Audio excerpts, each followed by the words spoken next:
Good day. Once again, welcome to Learning Thursdays. For those of you who have been to Learning Thursdays and those of you who are here for the first time, Learning Thursdays was developed as a way to offer free trainings to the professionals in our field as a way of improving knowledge, skills, and attitudes, and as a way of helping people move towards mastery in the competencies that they're tasked with as they work with individuals in prevention, treatment, and recovery services. One of the areas of concern for individuals who come into our programs are medical issues. Today, we're going to have a speaker talk about one that's highly communicable, which is tuberculosis. All right, that will be Melanie Dolan, and she is from New York State DOH, Department of Health. As always, if you have any questions about this or any other presentation, feel free to let us know at our mailbox, and we will get back to you. That being said, I would like to turn it over to Melanie. Thank you for being here, and I will talk to you all at the end. Thank you, Patty, for that introduction. My name is Melanie Dolan, and I'm the program nurse for the Bureau of TB Control at New York State Department of Health.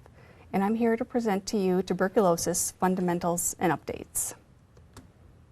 What is tuberculosis? Well, it's a communicable disease caused by the bacteria Mycobacterium tuberculosis. Tuberculosis has caused disease in humans for centuries, and it has not been eradicated.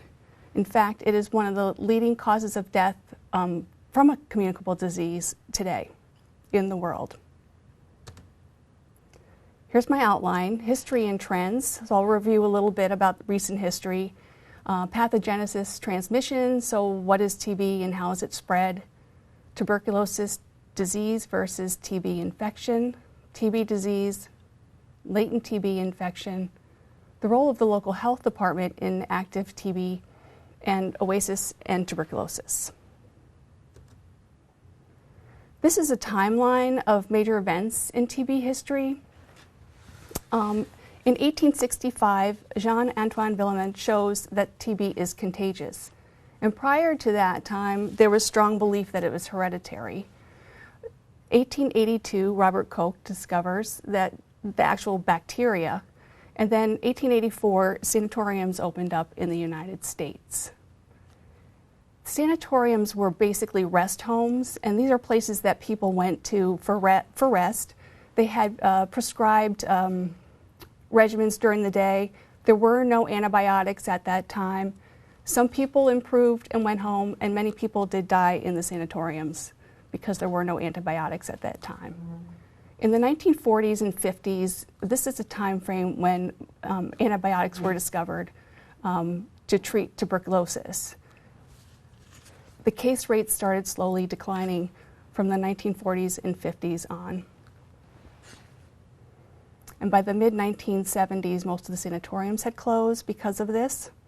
And then we come into the 1980s, and there is an uptick in case rates. So from 1953 to 1984, case rates declined 5.6% each year. The resurgence of TB rates in the United States from 1985 to 1992 the case rates increased by 20%. And this little graph just shows the red line, the increase in the case rates, and then it started slowly going down again. Factors contributing to the resurgence in TB cases. First, the HIV epidemic. In the mid-80s, all of a sudden there was this immunosuppressive disease. No one really understood much about it. And this disease opened a pathway for opportunistic infections, which TB was and is currently still one of those. Increased immigration from high prevalence countries. There are countries where TB is endemic, and when people come from those countries, they are high risk to get TB disease and then spread it. Transmission of TB in congregate settings. So congregate settings are hospitals, long-term care facilities, could be correctional facilities, homeless shelters. And there were some landmark cases during this time period in some of those congregate settings. the deterioration of the public healthcare infrastructure.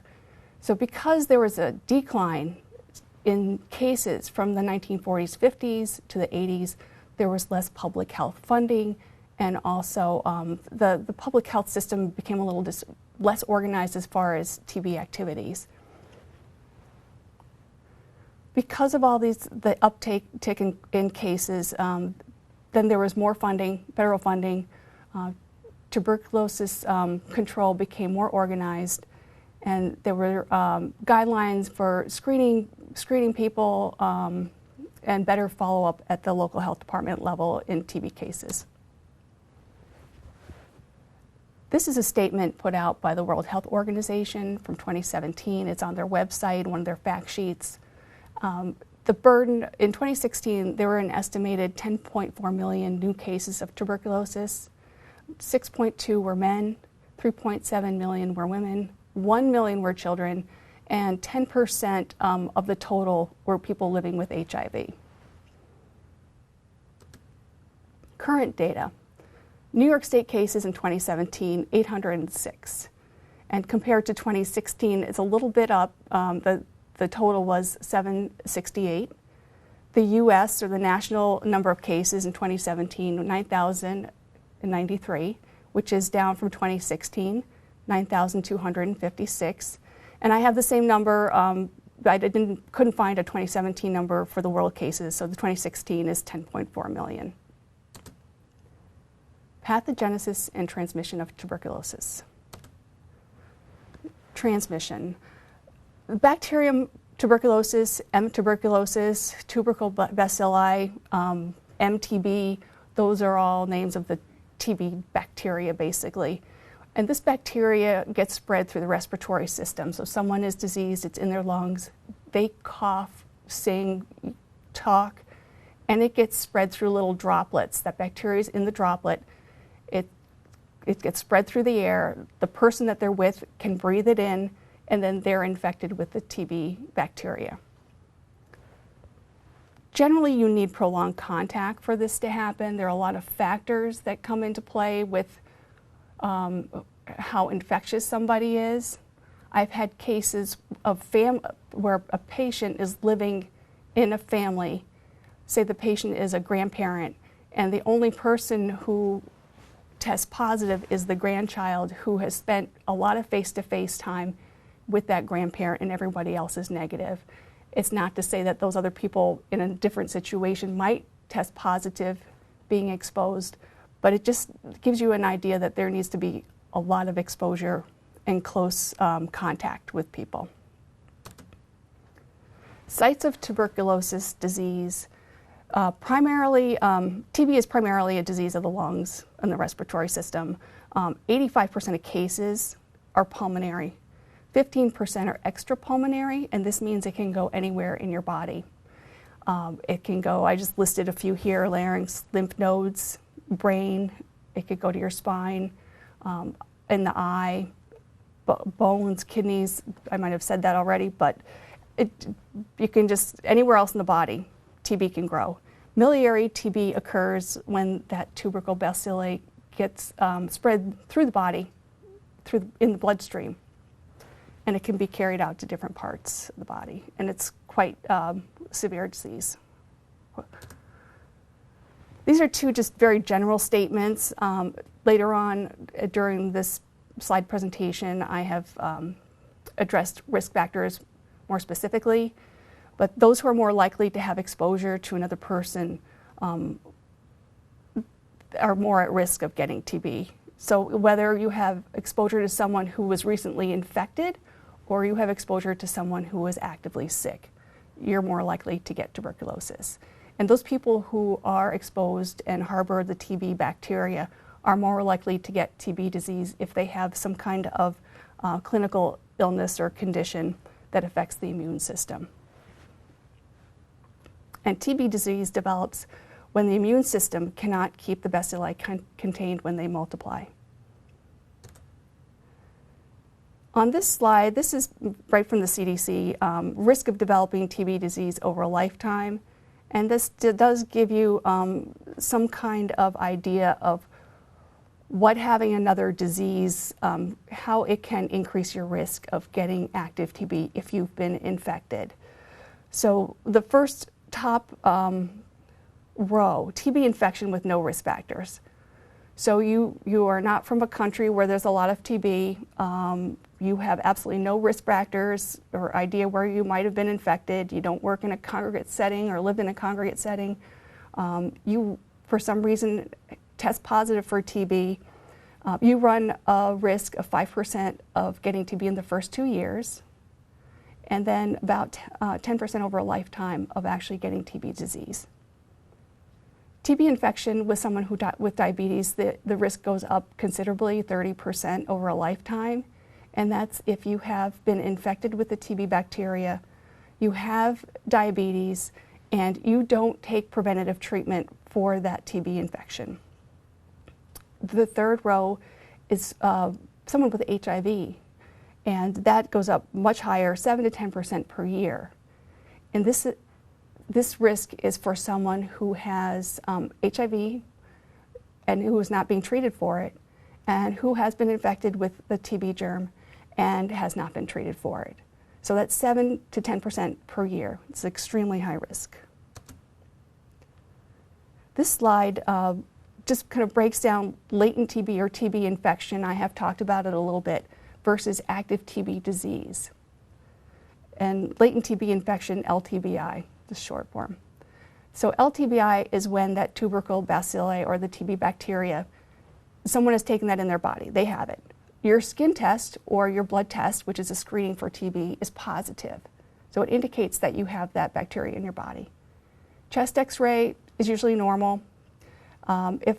You may or may not be asked to provide a sputum specimen, that's normal. There's nothing growing in your lungs. You have no symptoms, and you're not infectious. So with latent TB, you have the potential to get sick later on in your life if you do not take preventative treatment, that is. TB disease, where the person has that bacteria in the body, their skin test or blood test screening for TB exposure may or may not be positive. The chest x-ray, if it's pulmonary, is usually abnormal. And that person, if it's in their lungs, will be asked to provide a sputum specimen. Those specimens are usually abnormal and show growth of the bacteria. And they're usually symptomatic. I didn't list all the symptoms here, but these are, the person may have a chronic cough, fever, chills, night sweats, weight loss, fatigue are pretty classic symptoms. And often these people are infectious even before they know they're really sick. So moving into TB disease, the symptoms of TB disease.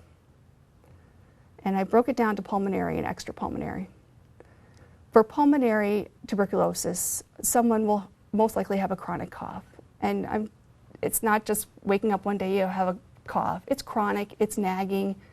They may have it for 6 months or more, and it may be intermittent. And many of these people will say, oh, gee, I've had this cough for 6 months, but I went and got treated for pneumonia a couple times and it's still not going away. Many of these patients or people will have hemoptysis, which is blood in their phlegm. They're coughing up blood. Chest pain, shortness of breath, again, fevers, chills, loss of appetite, night sweats, and fatigue. There may be some more, but those are the classic symptoms. For extrapulmonary TB, it really is dependent on where the tuberculosis is growing in your body. So if it's in your kidneys, you might have blood in your urine. If it's in your head, TB meningitis, you might have headache or confusion. If it's in your spine, Pott's disease, you might have back pain. You might have some neurological dysfunction in one of your limbs. Swollen glands might indicate it's in your lymph system. And again, weight loss, fevers, chills, loss of appetite, night sweats, and fatigue. The medical evaluation for someone who is thought to have active tuberculosis is quite extensive. Initially, there is a medical history that is taken by the provider or the physician, and it includes a history of previous illnesses, but it also includes information such as what country were you born? It just helps the physician build a diagnosis of tuberculosis and identify your risk factors for TB. If you're from a country where tuberculosis cases are really high, then it's more indicative that this might be what you have. So you might review the country where you were born.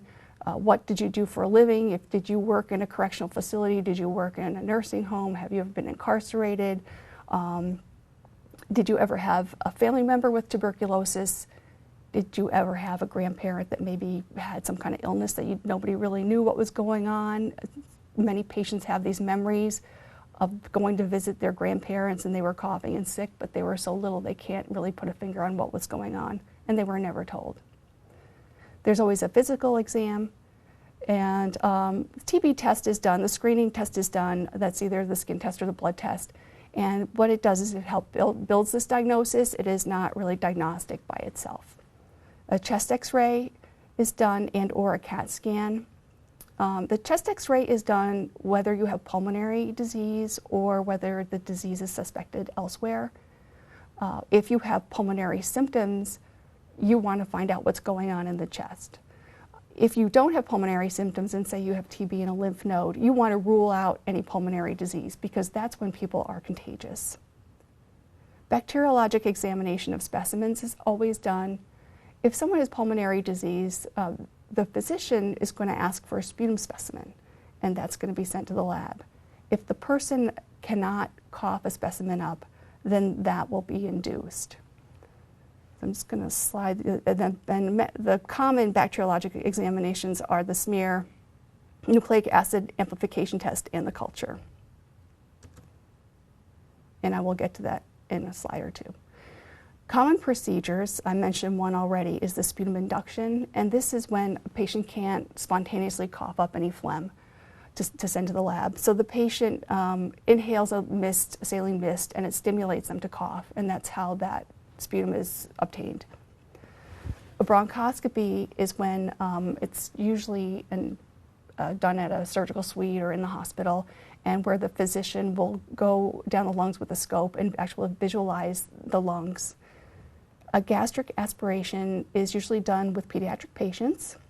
Little children are not really good about coughing up sputum specimens. They usually swallow everything. So the physician will put a tube down the nose or the mouth and pull back some of the fluid and send it to the lab. A biopsy is when a sample of tissue is taken from the diseased area. Acid-fast bacilli, or AFB smear, this is usually the first step in testing. So whatever specimen you have, this is done. And it's just a microscopic test. It detects the presence of AFB. It's the easiest lab procedure. The results are usually done in a day or so, you'll get those results. And it's only presumptive because there are other AFB organisms. So tuberculosis, the Mycobacterium tuberculosis, is in this family of acid-fast bacilli. So by doing this test, you kind of narrow it down to tuberculosis or maybe some of these other organisms. A negative smear does not exclude TB disease, and more testing always follows a smear, whether it's positive or negative. Because once you have a positive AFB, now you have to figure out, is it TB or is it one of these other organisms in this family? The nucleic acid amplification test detects the presence of the DNA, the TB DNA. And this is usually, the results can be available by the end of the day. Usually results are reported in a couple days. And it provides preliminary guidance on treatment and infection control measures.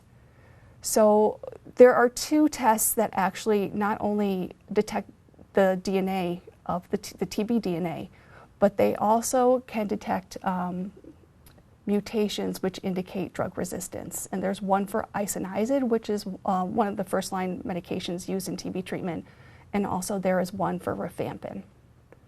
A negative nucleic acid amplification test does not exclude TB disease. I have had patients who've had negative smears, negative the DNA tests, but still the culture grows out positive, and they have TB. The gold standard for lab to confirm TB disease is the culture. And the results come back in about 6 to 8 weeks, depending on the method used. Tuberculosis is a very slow-growing bacteria, so growing the culture takes a very long time. It replicates or duplicates 25 to 36 hours approximately. It's very slow growing. And in comparison, E. coli, which is another bacteria, under perfect circumstances can duplicate in about 20 minutes. So that gives you an idea how slow growing TB is. So waiting for a confirmed answer takes a very long time. And a positive culture confirms the diagnosis. And once you get that culture, then drug susceptibilities that test can follow. And what the drug susceptibility test does is let the provider know that the medications that the person is taking is actually working to kill the bacteria. There are certain strains that are resistant.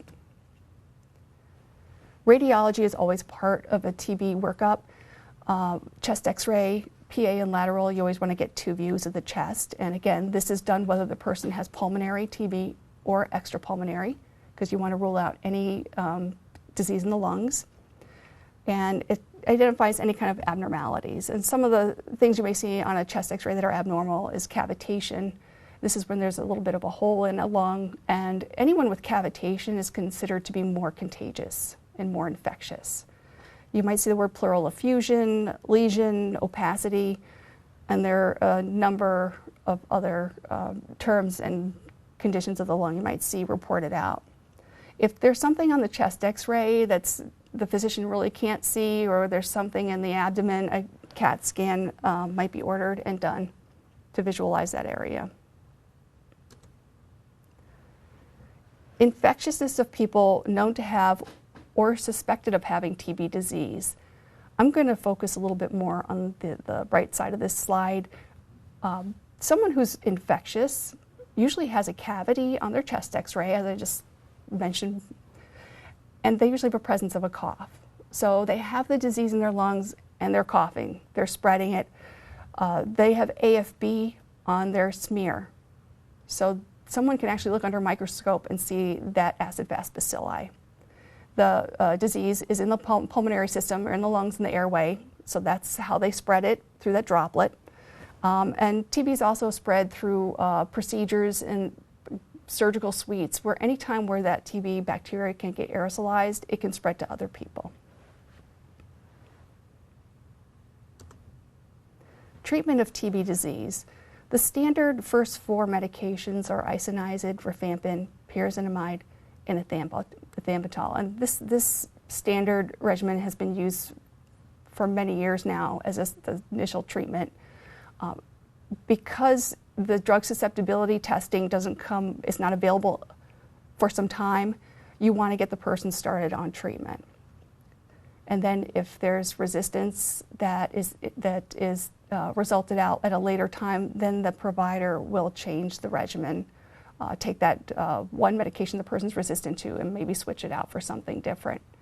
The dosing for TB treatment can be daily, and it's encouraged to be daily. It can be 3 times a week. Usually TB treatment is 6 months to 2 years, depending on how extensive the disease is, how well the patient's tolerating treatment, were there did they intermittent treatment, did the person stop treatment at any point in time, whether it was stopped because they stopped it or whether the physician stopped it for some reason of tolerance issue. And so it can be a very long treatment.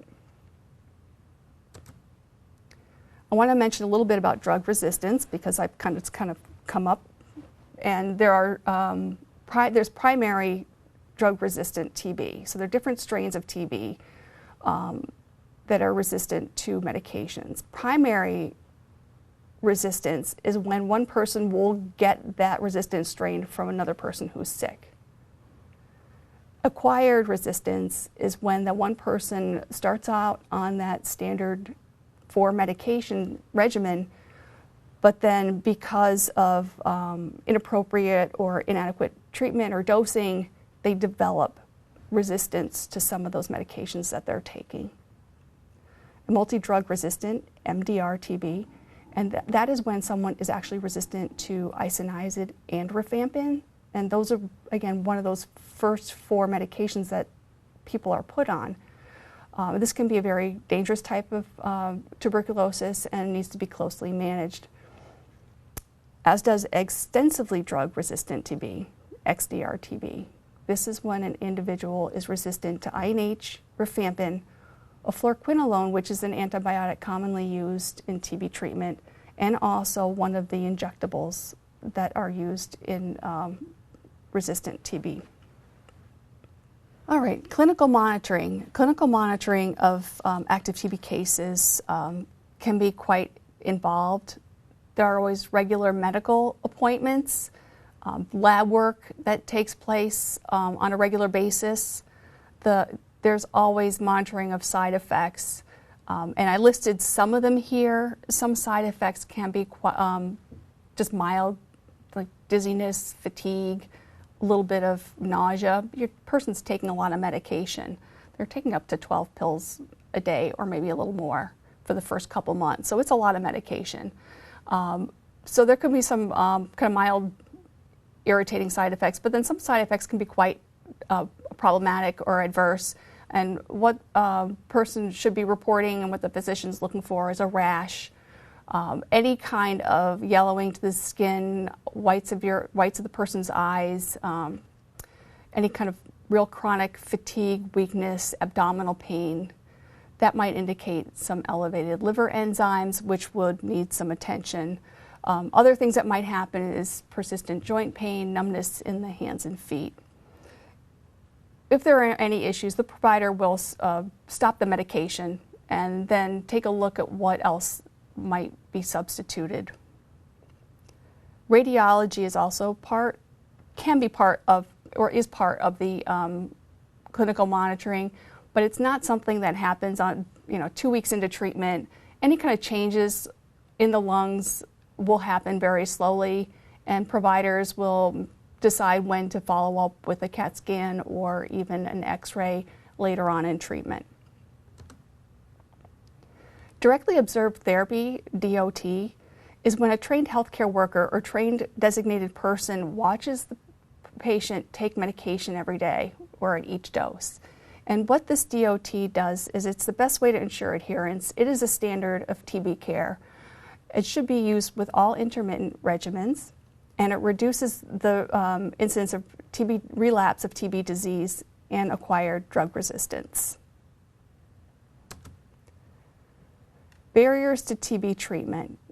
Stigma is a huge barrier. People still think of TB as a disease of poverty, of poor housing, of class, and in reality, TB is a disease and it does not discriminate. Extensive duration of treatment. People look at you, if you go in to see a patient for the first time and you tell that patient, I'm going to see you every day, Monday through Friday for the next 9 months, and these are your medications. The look on their face is amazing, but eventually they do get used to it, but it is very daunting. It takes a long time to kill that TB bacteria. There's always concerns about adverse reactions to medications, and that can happen 2 or 3 months into treatment, and concerns about toxicity. Education is one of the most important things anyone can do who's helping someone through TB treatment.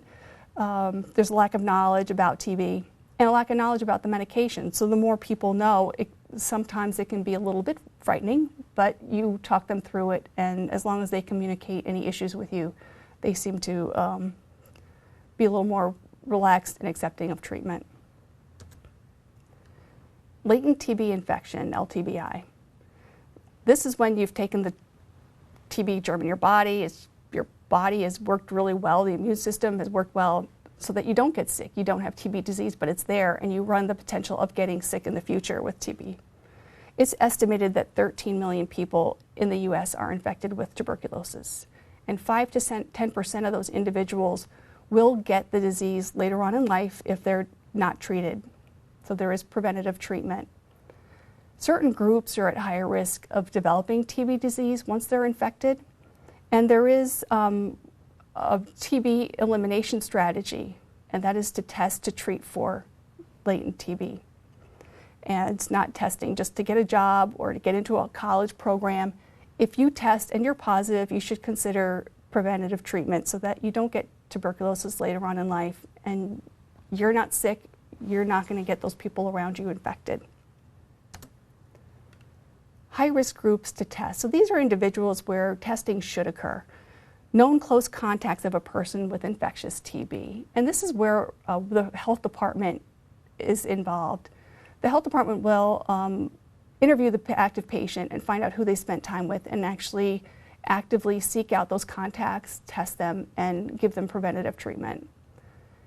Persons who've lived in, traveled to, or visited areas in the world that are endemic for tuberculosis.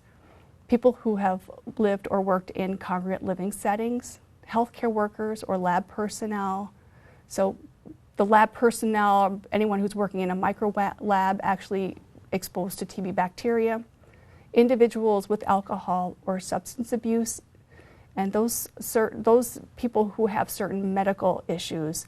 And those are people with HIV, diabetes, some cancers, and those people on immunosuppressive therapy, or those people who have chronic renal failure.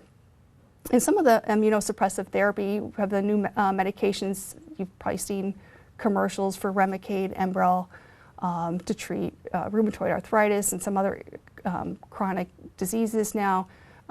You can, on the commercial, it says you need to get tested for TB and communicate your TB status with your provider.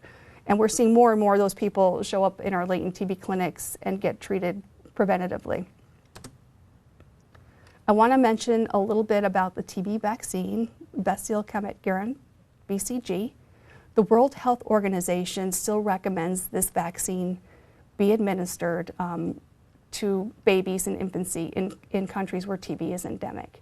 Here in the United States, it's not recommended. We just don't have a lot of TB. We still have TB that's in our community, but not as much as in some other countries. Tuberculosis in children is very dangerous. They get miliary TB, they get TB, meningeal TB.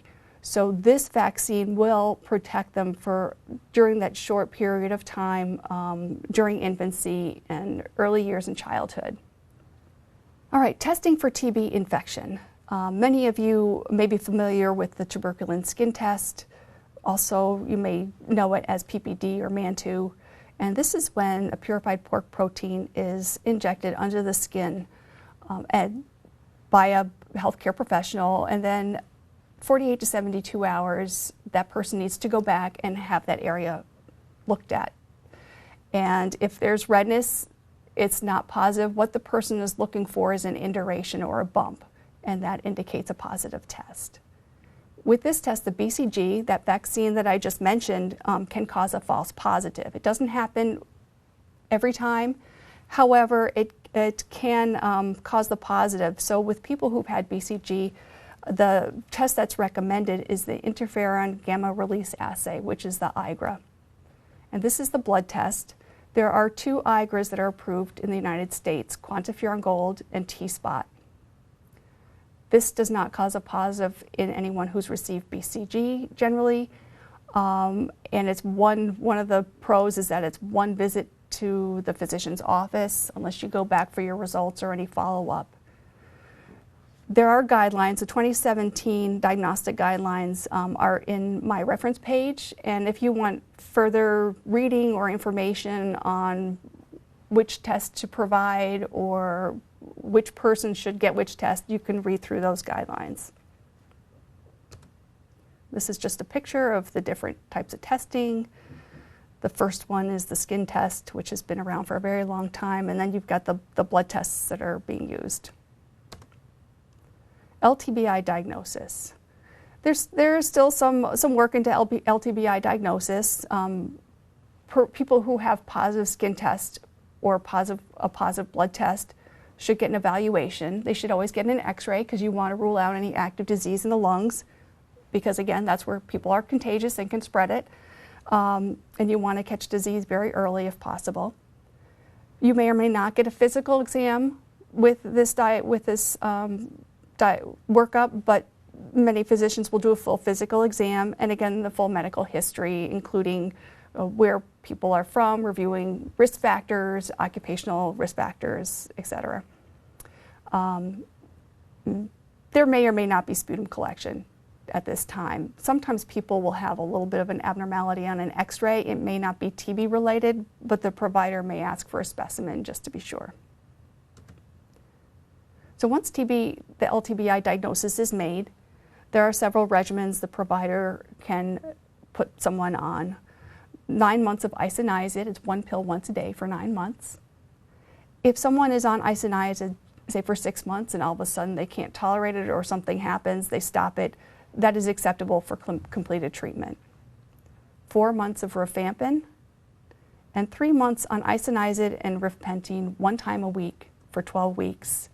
This regimen is a short course, and it preferably it is done under directly observed therapy. Completion of LTBI treatment, it's the number of doses taken within a prescribed time frame. Always, if you're working with people who get treated, or if you're ever treated, make sure you get documentation of that treatment and keep it in your medical records.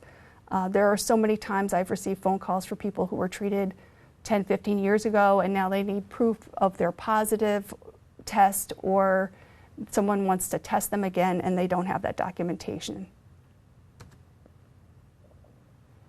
Clinical monitoring during latent TB treatment, it really is, it can be varied depending on the office that you're going to and the provider.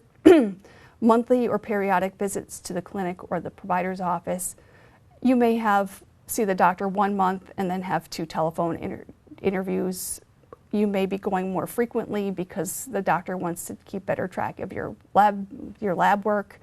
You may be going to the pharmacy or picking up medication at the clinic. So it does vary depending where you're getting treated. Again, patient education is really important with this latent tuberculosis also. One of the statements I heard and hear the most is, why do I need to take medication if I'm not sick? Why do I need to take 9 months or 4 months of medication if I'm not sick? So even though a patient has probably heard all of this before, that you're preventing the disease, and there's a big difference between active TB and latent TB as far as the impact on your body, how much medication you're taking. But you just need to repeat yourself with patients. Importance, you need to tell people how important it is for them to tell you how they're feeling, and to report it to their physician, and to take the medication as directed, and to complete the treatment. So the role of the health department. Active TB is a reportable communicable disease, and the health department has a big role in following active TB cases and TB care with individuals. The local health department will receive reports of suspected and confirmed TB cases from providers and labs. A lab who gets a positive AFB will call the local health department or fax over a lab and make them aware, give them a heads up that they may be getting a TB case. Someone in their community has TB, or they're being worked up for TB. If a provider puts somebody on 4 medications, they should notify the local health department. The local health department can provide direct services if they're set up to do so. Some health departments have clinics. Some local health departments are contracted with other providers in the community to provide this service to the community. The local health department provides case management. So the nurse or the public health aide in that local health department will see that patient on a regular basis at home during TB care. They'll provide DOT or directly observed therapy. Private providers can test for and treat for active tuberculosis. The local health department can be a great resource for them. If they're very familiar with TB, the nurses provide case management, whether they're providing the care or not, and providing the DOT, but they work with the primary care provider. The local health department conducts the contact investigations, and this is very important. This is where the nurse will go in, ask the patient questions, and interviews them on what they do, what their daily activities are, and actively find those contacts, try and get them tested and treated if they are test positive for TB. The local health department reports to the New York State Department of Health TB control. They report any case findings and local health department activities. So the local health department in latent TB infection is a little bit different. Latent TB infection is not reportable, although those people with latent TB who are contacts to an active case are reported. But the local health department, again, either provides direct services to their community, or if they're not set up for that, then they will provide links to someone out in the community or a provider out in the community who can do that, provide that service. They serve as a resource for the community, for community agencies. And again, private providers can test for and treat for latent TB infection. It's encouraged that they do. And again, the local health department can be a resource to them also. TB awareness in OASAS settings. These are reported risk factors for TB cases in 2016. Some of these are self-reported. For the US, those are national numbers, 5.6% of cases were co-infected with HIV. For New York State, and this includes New York City reporting, 5.6% were co-infected with HIV. So those are right on, equal. US numbers, 16.4% reported having diabetes, 18.2% reported having diabetes. 6.8% reported non-injection drug use in the past year for US reporting. For New York State, 5.6% reported injection or non-injection drug use within the past year. 10% reported excessive alcohol use within the past year. 4% reported excessive alcohol use within the past year for New York State reporting. And then 4.9% reported being homeless in the US reporting, and for New York State reporting 2.7% reported being homeless within the past year. These are some numbers that were provided to me by the OASAS program, client data system. Client admissions to OASAS certified treatment programs, April 1st, 2017 through September 30th, 2017. I'm not going to review all of this information. You can go back and look at it. But for those people who are tested, TB test status and results, those tested for TB, about 60% were tested. Of those 60%, 3.3% were positive. So you're thinking, okay, it's a low statistic, it's a low number. Of those 3.3%, those that had HIV only were 2.6%. So now you're getting this small number, but high-risk people. Those with Hep C only were 15.5%, an infection. And this is an infection that can also affect the liver. HIV and Hep C was 4.4%.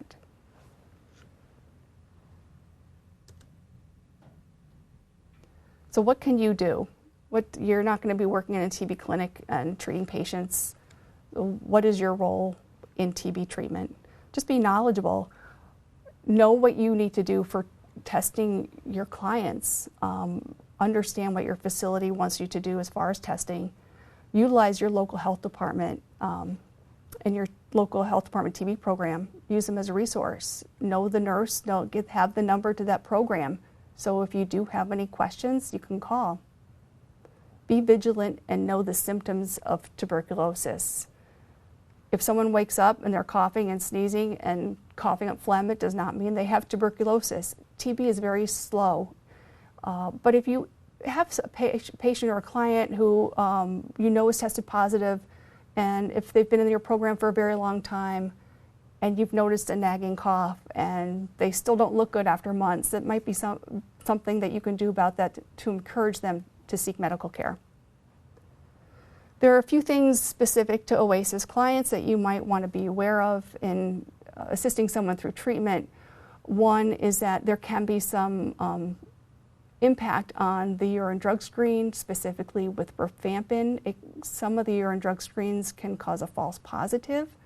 It does not mean all of them do, but it's certainly something that if someone is put on rifampin for preventative treatment, there needs to be discussion with that TB provider, and you need to find out what kind of urine drug screen you're using and let them know.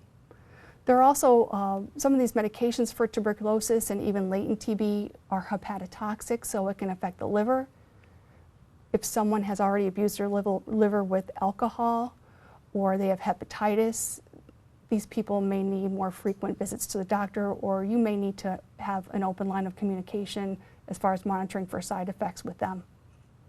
Okay, so be an advocate. Educate and support your clients in their TB testing and treatment.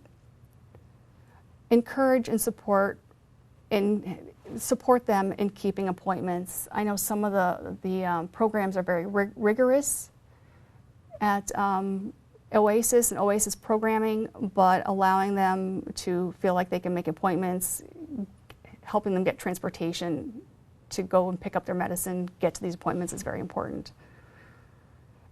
And the other thing that is so important is documentation. So many clients go from program to program. They might get tested over and over again. We also see this in long-term care facilities where they get tested at one place and then they get retested.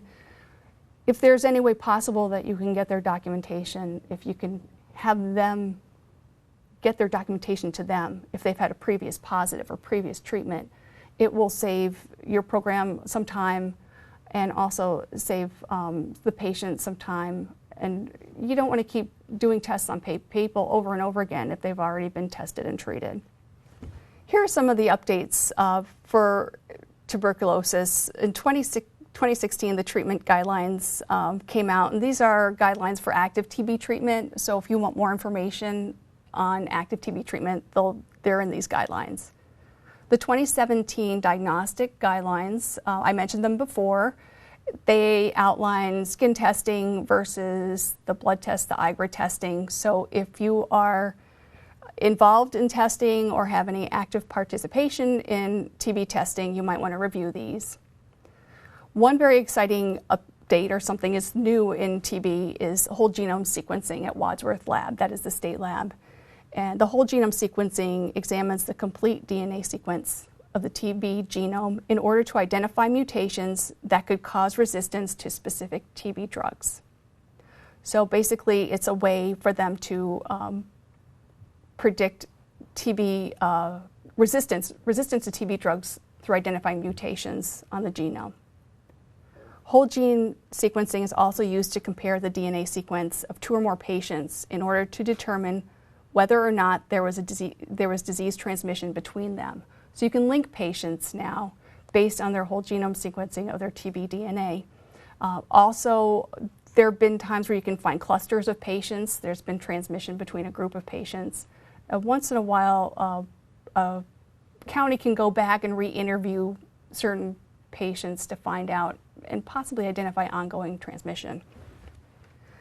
This is a TB screening tool that I created. These are the basic questions you want to ask when you're testing someone for tuberculosis. You want to get a little bit of a background on what they've been experiencing and previous testing. You can use this, you can add to it. It's, again, history. You've got the history of TSD or IGRA on here and what the current results are. A very good tool that I recommend that you look at if you're involved in this is on the CDC website, and it's a latent TB infection, tuberculosis infection, a guide for primary healthcare providers. In the back of that, it provides a risk assessment as well as some other tools. This is my reference page, and then I want to just show you to end this presentation. These are some of the tables that slide 42, I believe, is where the 2016 numbers came from. So this separates New York State and New York City. So if you want to go back and look at some of these tables, you're welcome to do so. We combine them for that one slide, but it does break everything down for you. This is my contact information. Should you have any questions, if I can't answer them, I will find someone who can. This is my number and my email. Thank you very much for joining me, and please contact me if you have any questions. Again, Melanie, thank you. I appreciate your time and your expertise. Thank you for joining us. To the rest of you who joined us, as always, thank you. I appreciate your taking time to learn a little bit more about what's going on in the field. And I always want to thank the staff at Media Services. They are a very accommodating group of people, very flexible, patient, knowledgeable, experienced, and they are the people who bring this all together and afford you the highly professional presentations that you're able to see. As well, your feedback is appreciated. If you would like us to hear from you, please take the survey at the noted SurveyMonkey link in front of you. That being said, enjoy your day. We'll see you again, and bye now.